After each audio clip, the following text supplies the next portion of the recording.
actually saw Unforgiven pick this up the other day. It is something that's still kind of on the outskirts of the meta and does have a decent amount of push, can set up well for team fights as well, and just have good follow-up on the likes of the lockup from the Lissandra. So still you're going to have a strong enough 4v4 coming through from RNG, decent scaling with the Varus, but I still think a lot of this is going to be predicated on, hey, let's get Breathe ahead in this top side and make sure this Fiora can pop off. Yeah, and it looks like for Evie, just going to go back to something safe and standard. Going to lock in the Gnar, so should have a decent time up in topside. At least you have the range. You can try and get through that matchup.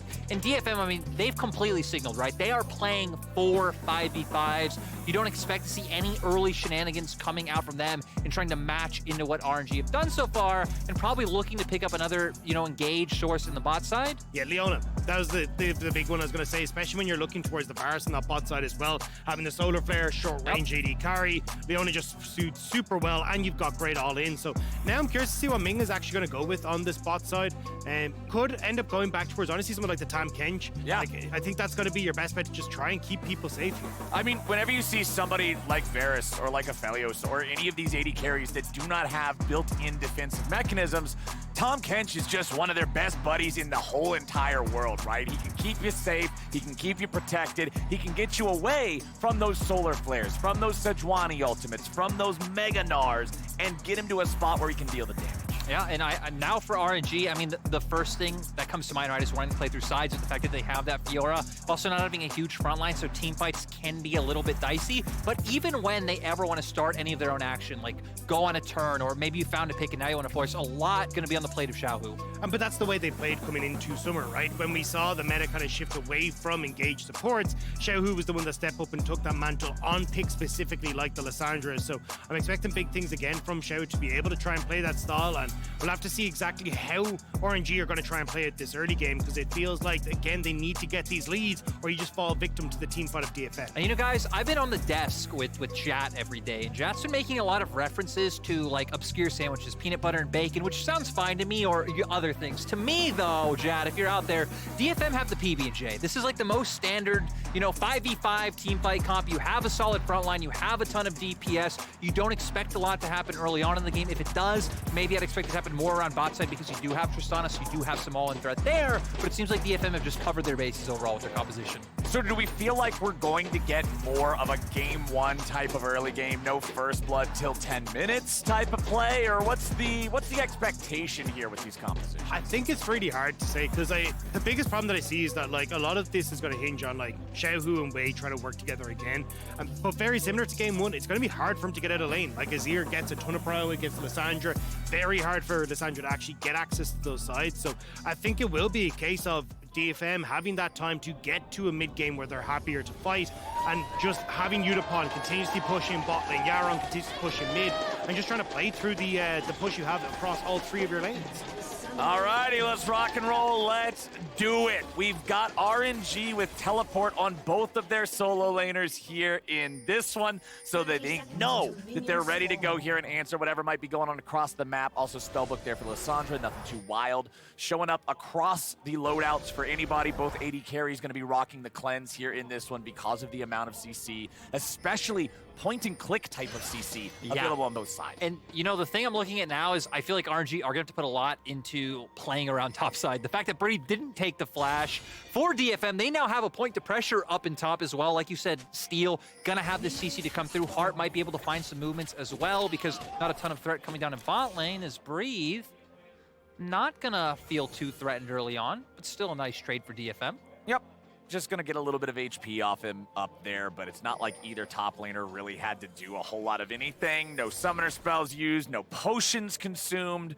Both of them lose about 100 HP, but nobody's too worried about it. Doesn't look like we'll get a whole lot different from what we've been seeing so far here at the level ones. A little bit of poking, a little bit of annoyance back and forth, but no real all-in type of moves coming out. Breathe is still just hanging around, seeing if maybe he can get one extra bit of damage, but it won't happen.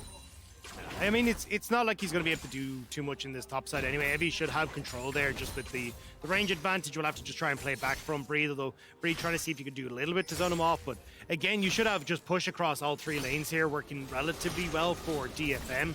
And then I think that's how you can open up the map for Steel and see if he can get some work done. Yeah, and that's why we don't expect to see too much action able to come through early on in the game.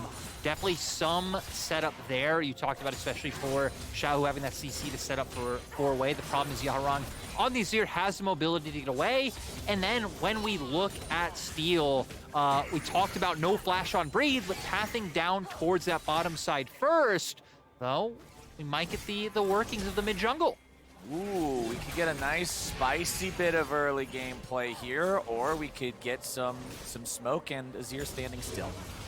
Yep, it's going to be about a little bit of damage there from Wei, enough to deal an HP potion's worth of damage. I will give the spice level of that play, we'll say a spice like cumin.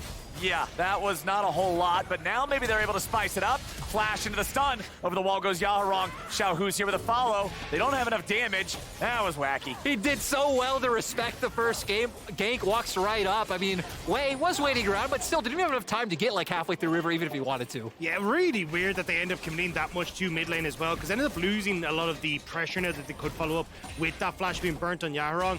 Looks like they are going to move immediately towards the top side, though. We might be looking for a dive on both sides. Oh boy, my friends. Here we go. Top side, it's heavy in danger. There comes your Spectral Maw. Won't hit, won't matter. First blood over to Breathe. Nothing to it. And that was just a solo kill coming through as well. We didn't have anything else happening, but now dive for DFM. Yep, they're bringing it in, but is it going to be enough? Udapone going for it. He tries to cleanse, but he dies before his butt hits the ground. Oh, we needed man. it slow. Raz wanted it slow. Where's the slow? Did they read Raz's win condition? Are they razzing right now? They might be razzing, man. That was not what DFM needed. And you can understand, right? RNG setting up the play on the opposite side of the map. They feel like they want to get something going for themselves as well, but now it feels like 2 games in a row.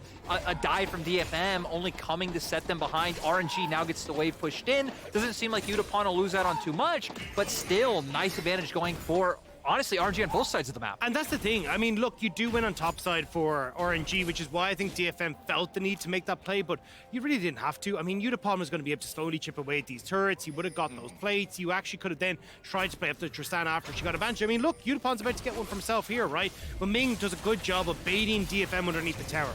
Knows he has the flash, knows he's got that thick skin. The TP can come through from Xiaohu as well, and Udapon just not quite able to finish him off before they go down. And even the fact that Leon had to flash away from the turret as well to keep herself safe says a lot about how that went. It was a split second before he hits the ground and gets the rocket jump damage. And I actually think what might have determined it is the fact that the way the turret was shooting, he's up in the air right next to the crystal that fires the bullet. Yeah. It had to travel all of about 2 centimeters before it hits him and kills him. And it just feels bad for Udapone, man. The unforced errors are the ones that can sting the most in a game of League of Legends, particularly a game like this where it's all on the line for DFM. Yeah, I mean, it's the deciding game. And again, it's kind of sadly for DFM that they've been here before. They had to play against EDG to get out of play-ins in 2018. Not something you want to do, having to play an LPL team to decide if you get to the main stage. Back then, they got 3-0'd, so, they have stepped up, taking a game off RNG, again, another close game too, and this game's still not over just yet. Okay, Harp's gonna get punished here, maybe. Nice job popping the blast plant. They need a bit more damage to finish him off here. They're gonna grab the kill. DFM getting punished. RNG just stopping him again. Yeah, they're crashing and burning a little bit here, lads. DFM not able to find anything on that play. 4-0 now for RNG, and I mean, last year was the first time DFM managed to make it to that Worlds group stage, and unfortunately, it looks like the ship might have sailed with the way that this game is going. Man, Wei is already onto the Drake now, too. Remember back to game 1 when DFM got it at 7 minutes? And I said, wow, that's a really fast Drake, boys. Well, it's going to be even faster here this time around, and it's paired up ever so nicely, complemented by a 2000. Yeah, and it's nice to see. It's nice to see Wei having a really good series. Honestly, great play-ins, great playoffs in LPL, because it didn't feel like he had the best regular season under his belt. And he's one of the main driving factors for RNG. We're going to see here DFM wanting to go for this invade and try and find a bit of a punish coming out. But 3 members of RNG are already here. Udapon tries to join up, but Harp is already so low. Feels like everything goes the way of RNG. I even love how aggressively Gala played, flashing in, knowing no real follow-up can come from anyone on DFM. DFM. Well, that's because you're looking at Unipod and he's kind of there for emotional support. Yeah. Like, you got it, guys. Go free, on, guys. fellas. Like, oh, okay. Well, that one didn't work out so hot. But now Ming going to be able to move in towards mid lane, going to help out Xiaohu. We're looking at the Rift Herald that's just about to spawn in 45 seconds, and it's just RNG trying to see if they can get control for that, with Gala already starting to get that push in bot side so they can set up for it. Yeah, they've already got Wei with control over the Scuttle Crab. Udapone just walking right back down into the bottom lane to be ready to farm up. So AD carries both left on their lonesome down here as Wei will head back into his own side of the jungle. All of our solo laners have their level 6. They have their ultimates. Of course, Evi's was just spent up there. We know how easily Gnar likes to expend that. Just use it on the wave if nothing else. The cooldown is very short. However, the junglers still both level 5 for now. I do expect, particularly for Wei, and there it is, right as I say it, level 6 hit for both of them. So the ultis are available if we get a Herald fight. Yeah, I'm curious to see if RNG outright start the Herald or if they try to find a play on Evi first. Luckily, Evi hasn't walked and shown in lane yet because it could have been very easy CC setup coming through. We'll just check it out. Now we see what DFM wants to do because Steel going to start heading up here. And I mean, DFM do have solid AoE tools to be able to try to pick one member of RNG off. But RNG did see the enemy top laner on that control ward that they placed in the top part of the jungle. So they are aware of Evi's movements. He's back underneath the turret answering a massive wave right now. And DFM, they know that they cannot afford to go try and stop that as Breathe just backs away a little bit, takes a turret shot, no big deal really. It's Rift Herald over to the side of RNG. Yeah, able to use that top prio to make sure no one comes in. I also meant CC tools to, pick one member off, as, that is what CC does. But sadly for DFM... Very important, yes. Yes. We're here teaching the fundamentals, what people want to know. But DFM, not able to go for any sort of cross map. And it's just kind of rough, right? Already being in this position so early on in the game that it really doesn't feel like their draft didn't have the tools to really set anything up regardless, but now already starting to fall into this much of a hole at the 10-minute mark feels rough. Yeah, and I mean, because you got Breed with this big CS lead in the top side, he's actually going to be very quickly escalating to a point where Evi just can't really deal with them. Xiaohu, yes, is falling behind in the mid lane, but again, it's not really the end of the world if your Lissandra doesn't have the same CS. She's going to be just doing her job regardless. Alrighty, we've got a 3v3 maybe brewing down here in bottom lane. DFM, I'm sure we're thinking about it, especially with Harp hitting 6 and Ming not doing the same, but they see Wei shadowing behind. They know if they go in, they're just going straight home in a body bag. They call it off, and I'm glad they did because you just can't force things like that so hard. Xiaohu trying to make the rotation up towards top side, walks over some vision, so Evi should know enough to get away in time.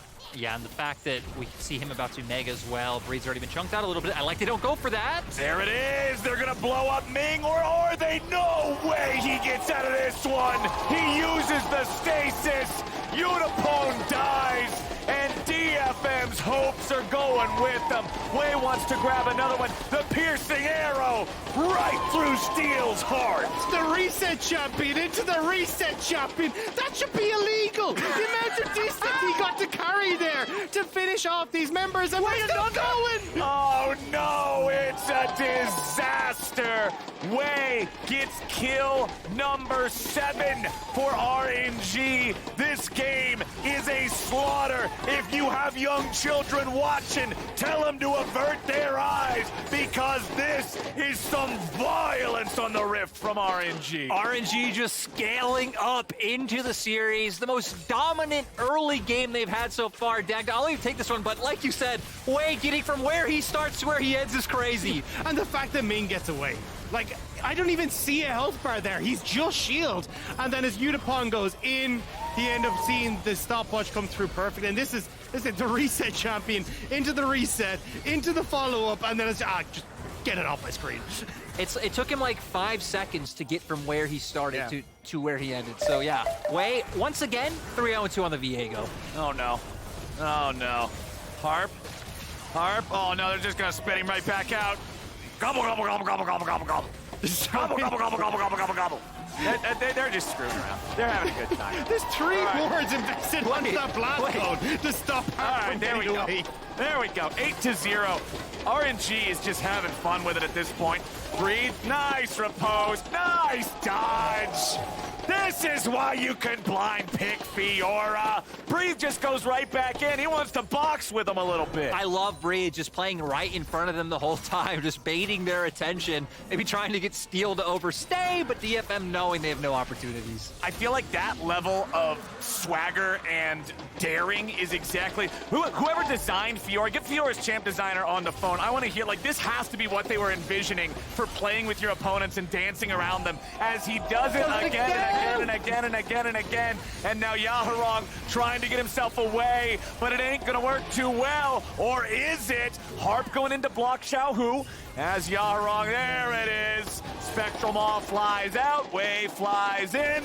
And boy, oh boy, RNG pick up the first turret to go with it. It's 6K in 12 minutes. The turret goes down bot. You've already got 2 dragons for RNG, and we're only 13 minutes into the game.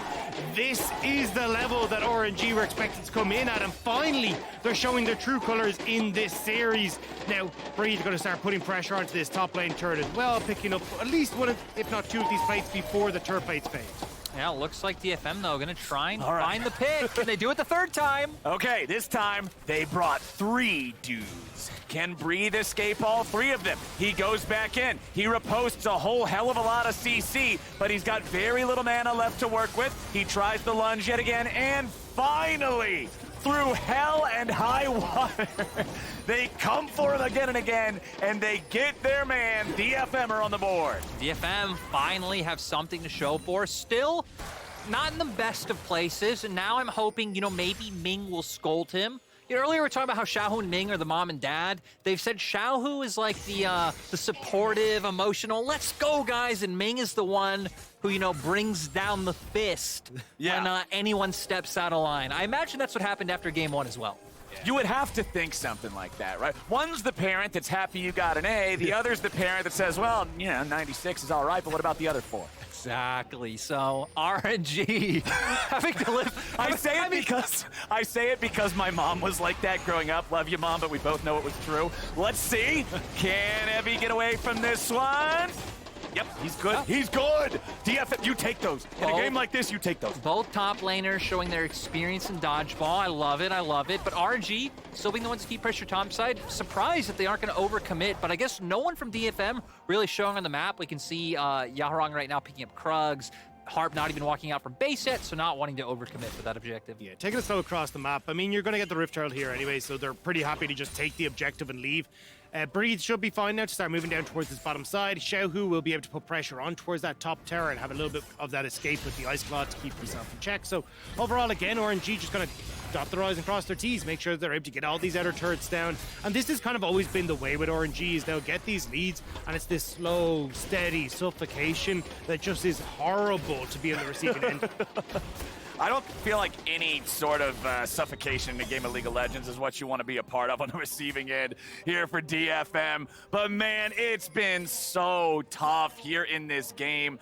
Utapone especially, if this man's not completely tilted out of his mind, then he has absolute just like Asgard mental. I'm just saying, like, how could you... I'm still tilted for him from last game's Boomerang Blade that didn't get the kill. I will say, though, to give DFM their due, they performed incredibly in game 1 and game 2 of this series. Like, game 1, they took the game. Game 2 was incredibly close, and they pushed RNG to the limit. So even if they don't pick up the win, this is a massive showing for the LJL region to be able to keep up with the 4th best team in the LPL. And not just for the LJL. Remember, back during game 1, that was the first time any minor region team had ever taken a game off of RNG. They were 18-0 historically. So DFM definitely showed that RNG can bleed in a way that a minor region team has never shown before. But as you were saying, it's just been RNG ramping up throughout the series, and they're getting to the point now where this is the MSI champion squad. This is the team that people were expecting when they put that 93% vote in, calling RNG the winner. It's also easy to forget, I know I forget this all the time, that the only team that they've lost to in best of 5s is the reigning world champion. EDG are the only team that have beaten RNG in best of fives in summer. They lost 2 to EDG, and we're able to make it here by taking down teams like LNG. So this is a very tough task, despite some of the struggles that RNG had, in LPL coming into play and losing to DRX. So definitely no easy task that DFM was given. I mean, the only team that could take RNG to all 5 games this year at MSI was T1, right? That was it's an impressive performance. So I mean, all credit due to DFM, and as we say, this is a squad that has been together for so long, attract so much of the talent from the LJL. It's incredible to see how they've continuously gone from strength to strength, keep coming back every single international tournament stronger than the last, and make teams like the LPL teams work for their money. Well, we've got the third Drake of the game dropping now as RNG have control over it. DFM, yeah, they know they're in a tough spot if you give them Soul Point, but you're in a worse spot if you all die trying to contest for it. So there it is. If RNG can get that last one, it will be Soul at about 22.5 minutes into the game. That's incredibly difficult to deal with, but when you consider the game itself being a 7K lead at 17 minutes, it sounds about par for the course. RNG have a death grip on this game and are not letting go. Exactly. That's why for DFM, I was going to say you want them to kind of draw a line of neutral wards in the sand and just wait to scale up. The problem is, with the fact that they're already on Soul Point, there really is no time to scale. RNG now using the Herald to accelerate the game even further. And I mean, heck, I'm curious to see how far this Herald push can go. I mean, a lot of times you see a Herald summoned up for like a first turret take and teams want to force it in to get the damage onto the tier 2. This time around, it's forced damage onto the tier 3. It'll have 25% health remaining. I guess if you're looking for a silver lining on that, at least the tier 3 turrets do regenerate health, so maybe it'll be able to heal back up over time. But time is a precious resource that DFM have not been given much of this game. And the thing is, even if you do try and buy that time, Breathe hasn't even hit his full strength either, right? Now you're looking at him potentially being able to aggress onto a weakened tier 3 in the bot side rather than having to get through a tier 1, a tier 2, then to a tier 3. So already RNG just in such a good spot, and now Udapon is in trouble. Oh no, Ming went for the flash lick. However, Udapon does a good job getting away. He didn't even need to use a summoner spell on that one, maximizing the escape power and the self-peel of the Tristana. Udapon will stay alive for now, but it still means control over the rift, control over the lanes, control over the vision for RNG. Looks like DFM is setting up for a pick, though. They could look in the mid lane and go, right, well, Udapon's backed away. We won't fully aggress on towards the turret, but trying to see if they can catch the reinforcements from RNG. Xiaohu, he's going to get flash, chain, CC'd. He's dead before he's able to self-ulti. Nicely done from DFM to find something there, but now they got to be careful and try to get away. Harp, he used the flash to make the play. He's got no way out. So it's traded 1 for 1. I like the DFM go for it, and they don't even leave anything to chance. Like, they're like, we're flashing in, we're using all of our ultis to make sure we get this pick, but RNG so fast on the trigger pull to react. I mean, had this pick back happened, maybe 15 seconds later, maybe that could have even been a Baron. I mean, that's a Lissandra who has ulti, has flash, and has stopwatch. If you don't all in and just completely floor it, she's going to get away. It's taking she's 30 gonna minutes. live, and the tilt is going to continue. So I'm glad that they went for it. Now let's see what Evie can do down here. He sticks around trying to get this turret, but it ain't going to happen. And now Ming has applied the pressure, and Breathe has applied the riposte. Poor little Gnar, you are not long for this world. Good night. Breathe gets his second kill. It's a thumbs down for Evie. Unfortunately, not quite able to get away from that one. And now you've still got Wave pushing topside. Push for mid for Gal. And with 2 minutes now until the Dragon, with 2 smites available in RNG, with Xiaohu having swapped his spellbook over to that as well. It's going to be so incredibly hard for DFM to try and contest it when they can't even get control of the map to push past River.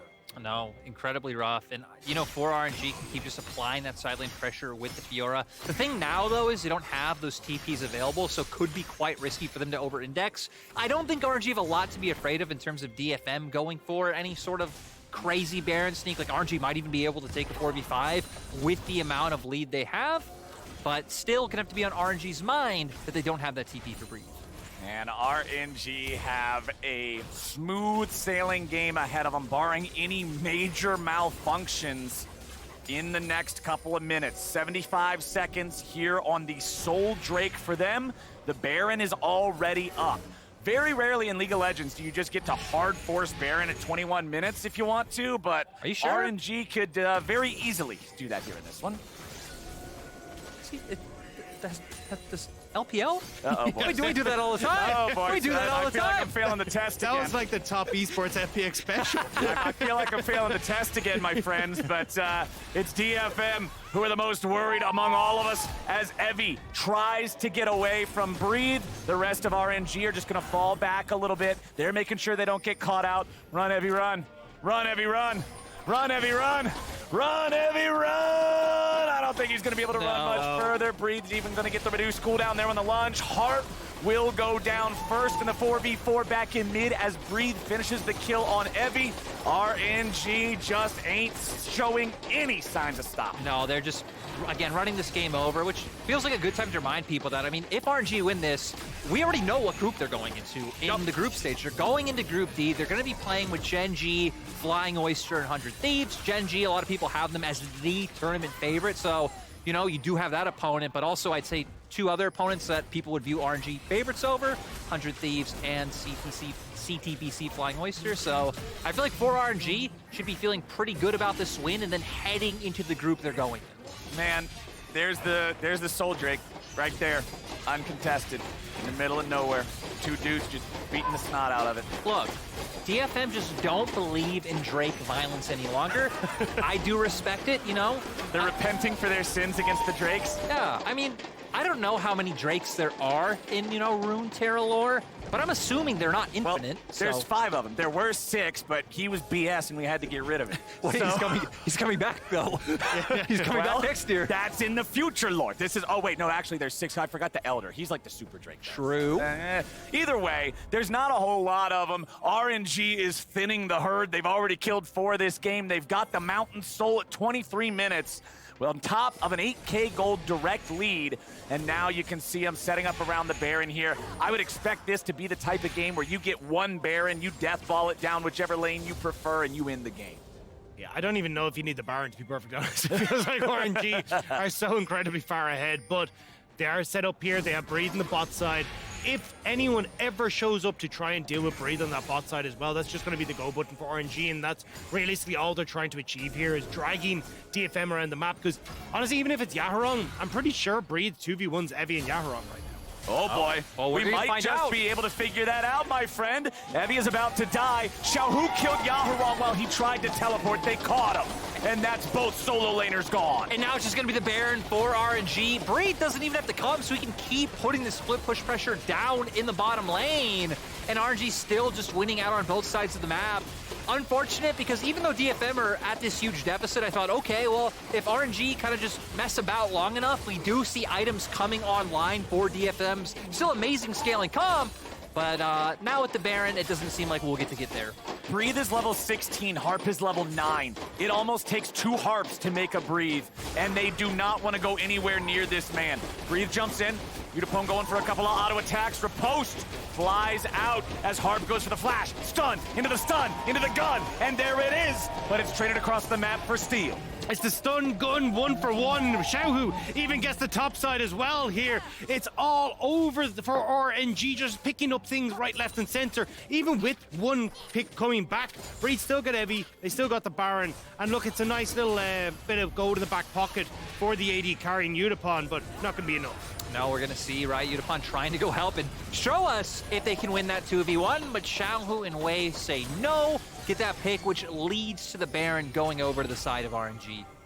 So let's see where things are right now. We got 2 minutes left on the Baron. We've still got Soul locked and loaded, running for everybody on the side of RNG. Breed has 5 seconds before he's back alive. Unfortunately for RNG, his death means that if they want to have full Baron split push power, somebody else has to be with Fiora, which is not what Fiora wants. She much prefers to just be out on her own, doing her own thing, moisturized in her lane, vibing.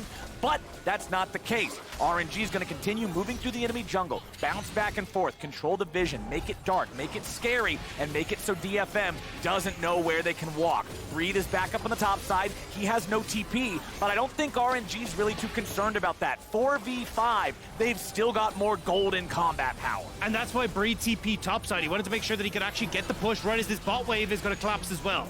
And you can see the Sejuani ult from Steel fired out there in desperation. Xiaohu was able to evade it as Evie goes in and finds a stun onto Wei. Oh, wow. But Gala's got the kill right back onto Evie. Yaharong's gonna die. Wei goes in again. Yutapone barely escaping, using the cleanse, barely staying alive. Wei wants another one, but he won't get Steel. He will force both tanks of DFM back into their own base, back into their own fountain, and it's looking like the end of the series here as Xiaohu will end up dying there at the very end. Yutapone goes down as well, however, and that means that RNG is on to the Nexus.